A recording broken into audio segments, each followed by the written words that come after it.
अब शिक्षाको कुरा गरौँ 10 क्लाससम्म हाम्रा छोराछोरी हामीले त्यो स्कुलमा ठिक छ हुन्छ पढाउँछौँ तर चाहिँ 10 क्लासमा एसएससी फेल हुन्छ र हामीले चाहिँ बाध्य गरेर त्यो गाउँ छोडेर सहर बस्नुपर्ने अवस्था छ।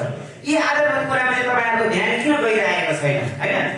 विभिन्न काठमाडौँका यही सरकारी स्कुलमा पावर लगाएर नाम निकाल्न पर्छ भने हाम्रा स्कुलहरूमा हाम्रा विद्यार्थीको भविष्य अन्यल भइरहेको छ। यी कुराहरू खै तपाईँहरूले गर्नुभएको होइन? त्यसकारण चाहिँ अब हस्पिटलको कुरा आयो, कृषि खेतबारी सब 3 बारी लागेको बारी सब बाँझा छन्। अब त्यसको लागि के छ त गुरु योजना होइन? किनकि हामीले त्यहाँ गएर गरौँ 6 महिना खाना पुग्दैन, बाँकी 6 महिना फेरि रिङ काटेर खाना पर्छ घरमा बस्दाखेरि। त्यो कारणले गर्दा यी कुराहरूमा चाहिँ हामीले आधारभूत कुराहरू चाहिँ दोहोऱ्याएको सवाल विकासको सवालमा चाहिँ के अरे तपाईँहरूले चाहिँ ठुस योजना लिएर आएर चाहिँ अगाडि बढ्नुपर्ने देख्दछु म। त्यसकारण चाहिँ हामीले दोहोऱ्याएको लागि खानेको लागि बाटाघाटा विभिन्न भनौँ हो 2056-57 जब तामाकोसी जुन बुद्धचोक अहिले सडक भन्यो हामीले गाई खुलाइबाट क्लबबाट चाहिँ सम्माननीय स्वर्गीय मिर्जा प्रसाद कोइरालालाई चाहिँ हार गुहार गरेर हामीले त्यो रेकमेन्ड गराएर गाई खुलाइबाट क्लबले हामीले त्यतिखेर स्थापित गर्यौँ।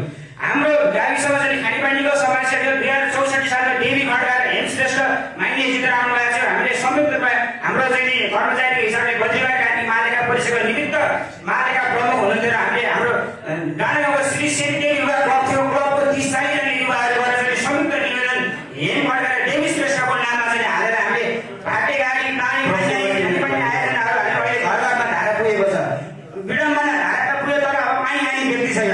त्यसकारण यी आधारभूत कुराहरू तपाईँले अवश्य सबै एउटा जित्न त एकजनाले जित्यो 1, 2, 3, 4 तर तपाईँहरूले यी कुराहरूलाई चाहिँ मनन गर्नु पर्यो। हामीले ठुलो ठुला सपना होइन, हामीले चाहिँ कम्तीमा पनि आधारभूत कुराहरू त्यहाँबाट हामी भोलि गाउँ फर्केर हामीले हाम्रो घरमा बस्नुपर्ने अवस्था सिर्जना गरिदिनुहुन्छ भन्ने लागिरहेको छ र त्यही अनुसार गर्नलाई हार्दिक अनुरोध गर्दै मेरा यी सुझावहरूलाई चाहिँ यहाँ सबै राख्दै बिदा हुन्छु। हस्त धन्यवाद, नमस्कार। धन्यवाद। अब हामी अर्को प्रश्न पनि लिनेछौँ। मैले पनि प्रश्न राख्न पाउँछु? पाइन्छ। एकैछिन ठिक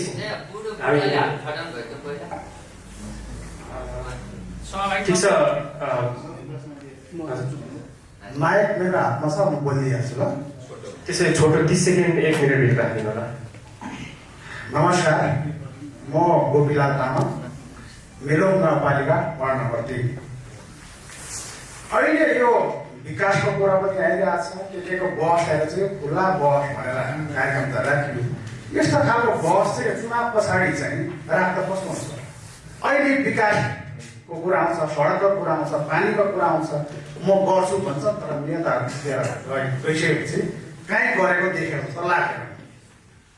यो सबै दललाई मेरो प्रश्न,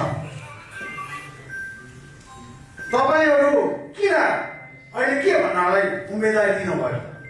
जनतालाई गर्छु भन्नुहुन्छ, उही अनुहार आउनुहुन्छ, फेरि त्यही मान्छे उम्मेदवार बन्नुहुन्छ, विकास हुँदैन।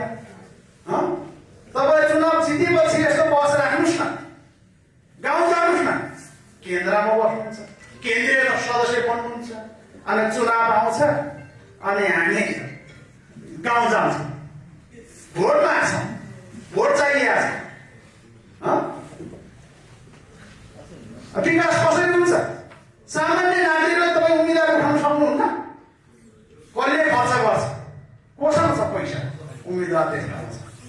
ठेकेदारहरू नेता बन्छन्, सांसद बन्छन्, कानुन बनाउन जानुपर्ने मान्छे के घरमा नलाग्यो? प्रश्न छोड्याइदिनु होला। म छोड्याउँदैछु। त्यसैले अब हामीले चाहिँ अब फेरि पनि हामी यो पार्टीलाई भोट हाल्नुपर्छ है भन्न जानुपर्ने हो र? अब त हामी सबैले बुझ्यौँ कुन पार्टीलाई भोट हाल्नुपर्छ। छलकै छ त, ऐनामा हेरिरहेको छ, कसले के गर्यो? अब पनि हामी फकाउनुपर्छ, यो पार्टीलाई भोट हाल्नु, यसलाई भोट हाल्नुपर्छ है, यो पार्टी जिन्दाबाद भन्नुपर्छ जस्तो लाग्छ है मलाई चाहिँ। अब हामीले सबैले बुझ्नुपर्छ। प्रश्न छोड्याइदिनु होला है, अब छोडिसक्यो। अनि अब चाहिँ यो पार्टीलाई भोट हाल्नुपर्छ है भन्नु चाहिँ पर्छ जस्तो लाग्दैन। र यो बस चाहिँ तपाईँहरूले चाहिँ उम्मेदवारहरूले चाहिँ तपाईँ के भन्न लाग्नु भएको त्यो चाहिँ भन्नु पर्यो हामीलाई। धन्यवाद। यो दुईटै प्रश्नको उत्तर चाहिँ सबैभन्दा पहिला प्रवीण कुमार ठोकराजबाट लिन्छु। अब यो